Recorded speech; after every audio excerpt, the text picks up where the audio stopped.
નમસ્કાર દર્શક મિત્રો, રિયલ સમાચારમાં આપનું સ્વાગત છે। સમાચારોની શરૂઆત કરતા પહેલા એક નજર કરીએ આજના મુખ્ય સમાચાર પર।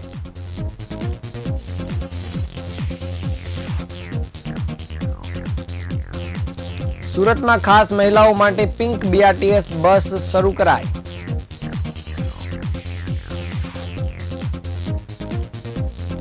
ઉમરા વેલંજા રોડ પર રંગોલી ચોકડી પાસે પતરાના શેડમાં લાગી ભીષણ આગ।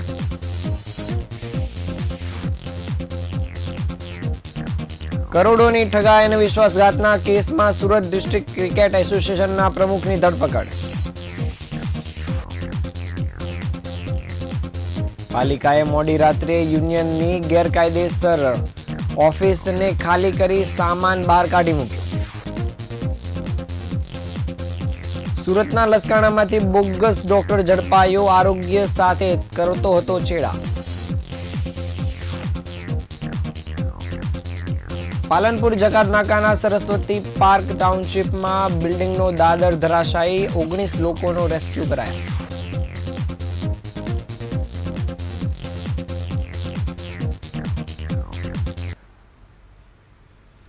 સમાચાર વિગતે જોઈએ। સુરતમાં માસ ટ્રાન્સપોર્ટેશન પર સુરત મહાનગરપાલિકા દ્વારા વિશેષ ધ્યાન કેન્દ્રિત કરવામાં આવી રહ્યું છે, જેમાં ખાસ કરીને પ્રદૂષણ અટકાવવા માટે શહેરના તમામ બીઆરટીએસ બસ રૂટ પર બસો દોડાવવામાં આવી રહી છે। આ સ્થિતિ વચ્ચે હવે શહેરની મહિલાઓ યુવતીઓ માટે પણ મહાનગરપાલિકા દ્વારા નવતર પ્રયોગ હાથ ધરવામાં આવ્યો છે।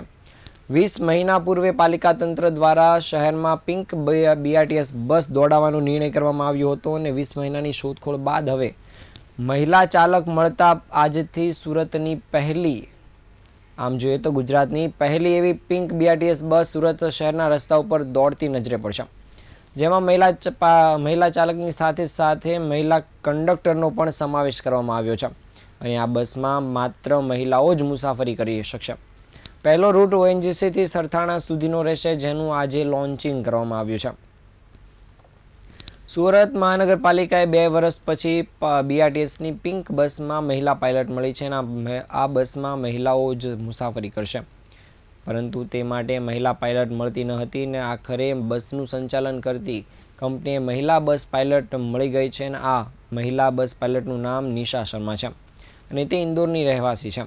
1 અઠવાડિયાથી સુરતમાં બસ પાયલટ તરીકે ટ્રેનિંગ લેતી હતી અને આમ તે ગુજરાતની પહેલી પિંક બસની પહેલી ડ્રાઈવર બની છે। આજે 20 નવેમ્બર ગુરુવારે આ પ્રથમ મહિલા પાયલટની ઓએનજીસી કોલોની બીઆરટીએસ સ્ટેશન ખાતે ફ્લેગ ઓફ સેરેમની યોજાઈ હતી અને મહિલા પાયલટ પાસે હેવી વાહન ચલાવવાનો 4 વર્ષથી વધુનો અનુભવ છે। રાજ્યની આ પ્રથમ મહિલા પાયલટ હોવાનું પાલિકાએ દાવો પણ કર્યો છે।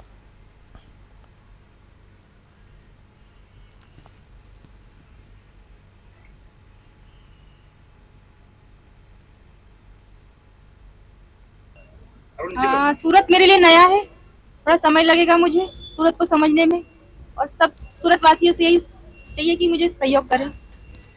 आपको सूरत में किस तरह का कौन सा रूट दिया गया है? मेरे को 12 नंबर जहाँ पर पिंक बस चलती है वही दिया गया है, 12 नंबर। आपने बस चलाने की ट्रेनिंग कितने टाइम से ली है? देखिए, मैं इंदौर सिटी में 4 साल से बस चला रही हूँ। 1 महीने ट्रेनिंग रही थी, वहाँ पर सक्सेसफुल हुई, इसलिए आज बीआरटीएस में सूरत में भी नजर आ रही हूँ। સુરતના કોસાડ વિસ્તારમાં આવેલ એક પતરાના શેડમાં આજે વહેલી સવારે અચાનક ભીષણ આગ લાગી નીકળી હતી, જેને કારણે અફરાતફરીનો માહોલ સર્જાયો હતો। આગ એટલી વિકરાળ હતી કે તે નજીકમાં આવેલી અન્ય દુકાનોમાં પણ ફેલાઈ ગઈ હતી।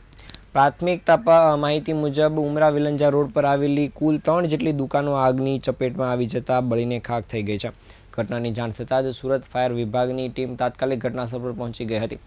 આગની ગંભીરતાને જોતા 3 ફાયર ફાઇટરની મદદ લેવામાં આવી હતી અને ફાયર વિભાગના જવાનોએ ભારે જહેમત બાદ આગ પર સંપૂર્ણ કાબુ મેળવ્યો હતો અને તેને વધુ ફેલાતી અટકાવી હતી। સદનસીબે આ ઘટનામાં કોઈ જાનહાનિના સમાચાર નથી, પરંતુ દુકાનોને શેડમાં રહેલો માલ સામાન બળી જતા મોટું નુકસાન થયું છે। પતરાના શેડમાં આગ લાગવાનું ચોક્કસ કારણ હજુ સુધી જાણવા મળ્યું નથી અને ફાયર વિભાગ દ્વારા આગ લાગવાના મૂળ કારણની તપાસ શરૂ કરાઈ છે।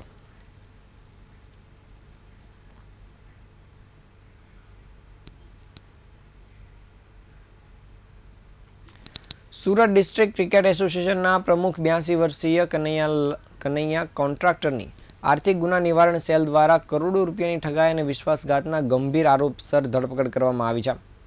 તેમની ધરપકડ સુપ્રીમ કોર્ટ દ્વારા આપવામાં આવેલા તમામ વચગાળાની રાહત રદ કરાયા બાદ કરવામાં આવી છે. એસડીસીએના પ્રમુખ અને કોન્ટ્રાક્ટર પર તેમના સગા ભાઈ સ્વર્ગસ્થ હિંમતભાઈ અને ભાભી નૈનાબેન કોન્ટ્રાક્ટરના નામે રહેલી પેઢીની મિલકતોના દસ્તાવેજોનો દુરુપયોગ કરવાનો આરોપ છે. તેમણે આ મિલકતોના બોગસ પાવર ઓફ એટર્ની બનાવ્યા હતા અને તેના પર ખોટી સહીઓ કરીને બજાજ ફાઇનાન્સ કંપનીમાંથી 2.92 કરોડની લોન લીધી હતી. લોન લીધા બાદ તેમણે હપ્તા ભરવાનું બંધ કરી દીધું હતું, જેના કારણે તેમના ભાઈ અને ભાભી મુશ્કેલીમાં મુકાયા હતા. ત્યારબાદ તેમની સામે ઇકોસેલ દ્વારા વિશ્વાસઘાત અને છેતરપિંડીની ફરિયાદ દાખલ થઈ હતી. કનૈયા કોન્ટ્રાક્ટરે ધરપકડ ટાળવા માટે Surat session court, Gujarat high court અને અંતે સુપ્રીમ કોર્ટમાં આગોતરા જામીન માટે અરજી કરી હતી, પરંતુ ત્રણેય જગ્યાએ તેમની અરજીઓ ફગાવી દેવામાં આવી હતી. આ ઉપરાંત સુપ્રીમ કોર્ટે તેમને 6 અઠવાડિયામાં પૂરેપૂરા રૂપિયા તાત્કાલિક ભરવાનો કડક આદેશ આપ્યો છે અને ચેતવણી આપતા કહ્યું છે કે જો રૂપિયા ભરવામાં કસૂરવાર થશો તો જેલ જવાની તૈયારી રાખજો. જોકે કનૈયા કોન્ટ્રાક્ટરે લોનની રકમ તો ભરી દીધી, પરંતુ બોગસ દસ્તાવેજો પરત કર્યા ન હતા. આ અંગે ફરિયાદીએ ફરી સુપ્રીમ કોર્ટમાં પિટિશન કરી તેમની ગુનાહિત માનસિકતા રજૂ કરી છે. આખરે સુપ્રીમ કોર્ટે કનૈયા કોન્ટ્રાક્ટરને આપવામાં આવેલા વચગાળાની તમામ રાહત રદ કરી દીધી છે અને અન્ય કોઈ કોર્ટમાં કરાયેલી અરજીઓને પણ ખારીજ કરવાનો હુકમ કર્યો છે.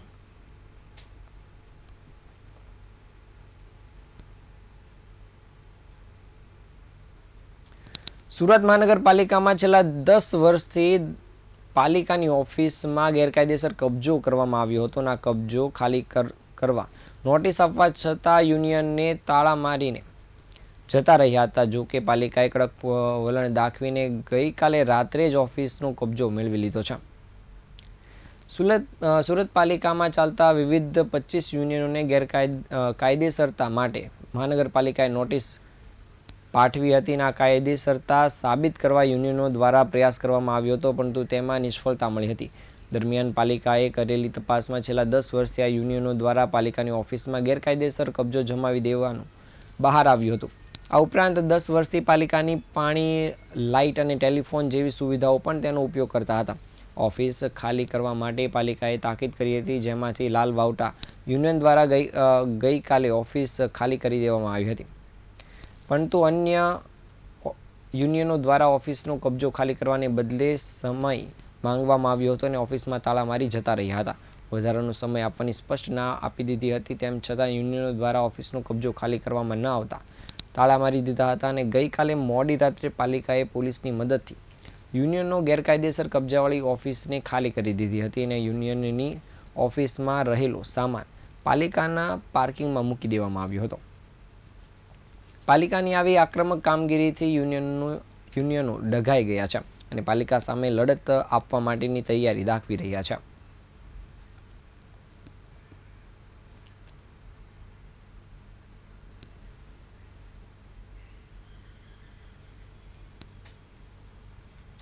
હાલ રાજ્યમાં ઘણું નકલી ઝડપાઈ રહ્યું છે અને આ વચ્ચે સુરતમાંથી એક બોગસ ડોક્ટર ઝડપાયો છે. આ વ્યક્તિ 10 પાસ હોવા છતાં ક્લિનિક ચલાવતો હતો અને આ ઝોન 1 એલસીબી સ્ક્વોડ દ્વારા શિવમ ક્લિનિક પર રેડ કરવામાં આવી હતી, જે દરમિયાન 10 પાસ આરોપી આ ક્લિનિક ચલાવતો હોવાનું સામે આવ્યું છે.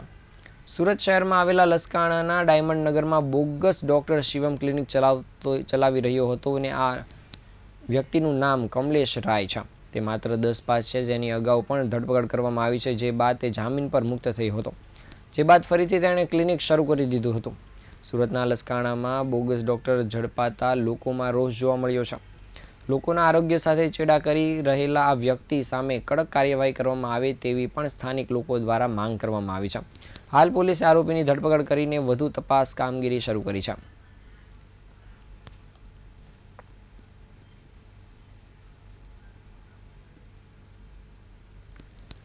પાલનપુર જકાતનાકા વિસ્તારમાં આવેલ સરસ્વતી પાર્ક ટાઉનશીપમાં અચાનક દાદર ધરાશાયી થયો હતો, જેને પગલે અફરાતફરીનો માહોલ સર્જાયો હતો, જ્યારે 19 લોકોને સફળ રીતે રેસ્ક્યુ કરવામાં આવ્યા હતા. સુરતના પાલનપુર જકાતનાકા નજીક આવેલ સરસ્વતી પાર્ક ટાઉનશીપમાં આજે ગંભીર બનાવ બન્યો હતો અને ગ્રાઉન્ડ પ્લસ 3 માળની બિલ્ડિંગમાં અચાનક દાદર તૂટી પડતા હાહાકાર મચી ગયો હતો. ઘટનાની જાણ થતાં જ ફાયર વિભાગની ટીમ તાત્કાલિક ઘટનાસ્થળ પર દોડી આવી હતી. ફાયર જવાનો દ્વારા તાત્કાલિક ઓપરેશન રેસ્ક્યુ શરૂ કરવામાં આવ્યું હતું અને ઘટના સ્થળમાંથી કુલ 19 લોકોને સલામત રીતે બહાર કાઢવામાં આવ્યા હતા, જેને પગલે મોટા અકસ્માતને ટાળી શકાયો હતો. સદનસીબે આ બનાવમાં કોઈ જાનહાનિ થઈ નથી. ફાયર વિભાગની ઝડપભરી કામગીરીને પગલે સંભવિત મોટી દુર્ઘટના ટળી ગઈ છે.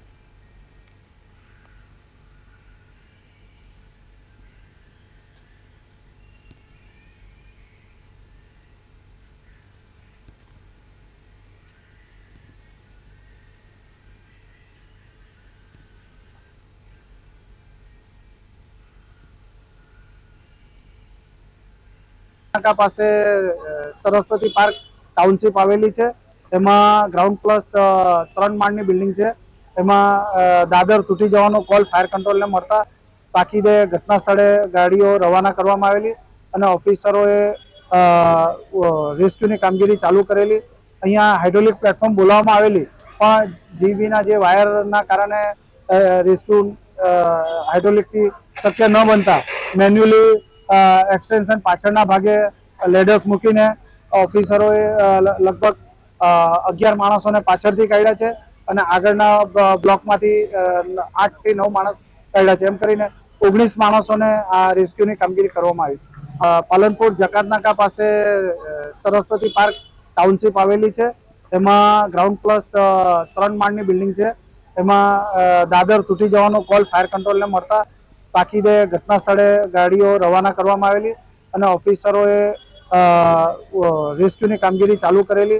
અહીંયા હાઇડ્રોલિક પ્લેટફોર્મ બોલાવવામાં આવેલી, પણ જીબીના જે વાયરના કારણે રેસ્ક્યુ હાઇડ્રોલિકથી શક્ય ન બનતા મેન્યુઅલી એક્સટેન્શન પાછળના ભાગે લેડર્સ મૂકીને ઓફિસરોએ લગભગ 11 માણસોને પાછળથી કાઢ્યા છે અને આગળના બ્લોકમાંથી 8 થી 9 માણસ કાઢ્યા છે. એમ કરીને 19 માણસોને આ રેસ્ક્યુની કામગીરી કરવામાં આવી. સુરતના પ્રખ્યાત ડુમ્મસ બીચ પર પર્યટકોના ફોટા પાડીને પેટીયું રળતા ફોટોગ્રાફરની રોજીરોટી પર સંકટ આવી પડ્યું છે. ગાંજો ફૂંકીને હેરાન કરતા નશાખોર તત્વો અને સ્થાનિક પોલીસની કથિત કાર્યવાહીથી કંટાળીને આજે એક ફોટોગ્રાફરે રડતા રડતા જિલ્લા કલેક્ટરને કચેરીએ પહોંચીને લેખિતમાં રજૂઆત કરી છે. તેમનો આક્ષેપ છે કે પોલીસ ખોટી રીતે કલમ 151 હેઠળ અટકાયત કરે છે અને તડીપાર કરવાની ધમકી આપે છે અને નશાખોરોની ફરિયાદો એક તરફ સાંભળીને ફોટોગ્રાફરોને જ પરેશાન કરે છે. તેના પુરાવા રૂપે તેમણે બનાવેલા વિડીયો પણ રજૂ કર્યા છે. જિલ્લા કલેક્ટરને રજૂઆત કરનાર ફોટોગ્રાફરે ડુમ્મસ પોલીસની કામગીરી સામે ગંભીર સવાલ ઉઠાવ્યા છે. ફોટોગ્રાફરના જણાવ્યા મુજબ સ્થાનિક પોલીસ લોકો સાથે મળીને તેમને ફોટોગ્રાફીનું કામ કરવા દેતી નથી. જ્યારે પણ તે બીચ પર જાય છે ત્યારે તે સ્થાનિક નથી તેમ કહીને તેના ધંધાઓ અટકાવવામાં આવે છે અને સૌથી ગંભીર આક્ષેપ છે કે પોલીસ ફોટોગ્રાફરો વિરુદ્ધ ખોટી રીતે કલમ 151 હેઠળ કાર્યવાહી કરી તેમને પોલીસ સ્ટેશનમાં બેસાડી દે છે. કેટલાક કિસ્સામાં ફોટોગ્રાફરોને ખોટા કેસ કરીને તડીપાર કરવાની ધમકીઓ પણ પોલીસ દ્વારા આપવામાં આવતી હોવાનો આક્ષેપ કરવામાં આવ્યો છે.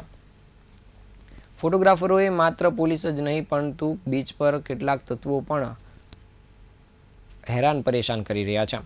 રજૂઆતમાં જણાવ્યું હતું કે ડુમ્મસ બીચ પર કેટલાક લોકો ખુલ્લેઆમ ગાંજાનું વ્યસન કરે છે અને ફોટોગ્રાફરો સાથે મારામારી કરે છે. તેમ છતાં પોલીસ એકતરફી રજૂઆત સાંભળીને ફોટોગ્રાફરોને જ પરેશાન કરે છે. ફોટોગ્રાફરોને પરેશાન કરવામાં આવતા હોવાનો એક વિડીયો પણ પુરાવા તરીકે સામે આવ્યો છે. ઉલ્લેખનીય છે કે થોડા દિવસ પહેલા સતત 5 દિવસ સુધી ફોટોગ્રાફરોને બીચ પર કામ અર્થે જવા દેવામાં આવતા ન હતા, જેને લઈને પણ રજૂઆત કરવામાં આવી છે.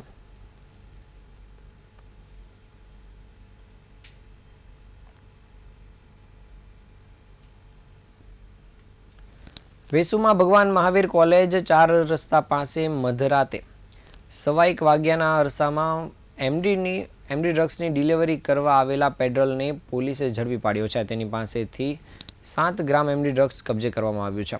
પોશ ગણાતા વેસુમાં ડ્રગ્સ લેવા માંગતો ગ્રાહક છેવટે સુધી ફરક્યો પણ નહોતો.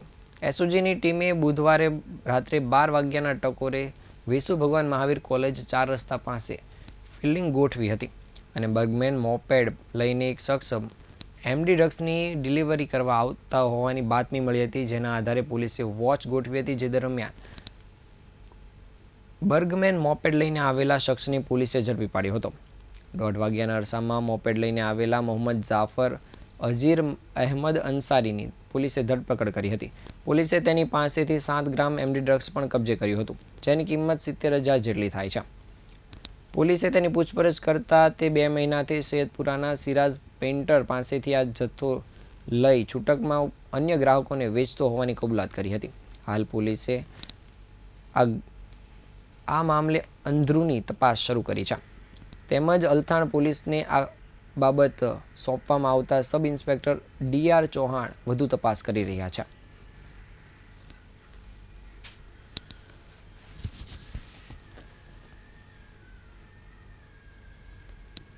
આ હતા આજના સમાચાર. નવા સમાચાર સાથે ફરી મળીશું. ત્યાં સુધી રજા આપશો. નમસ્કાર.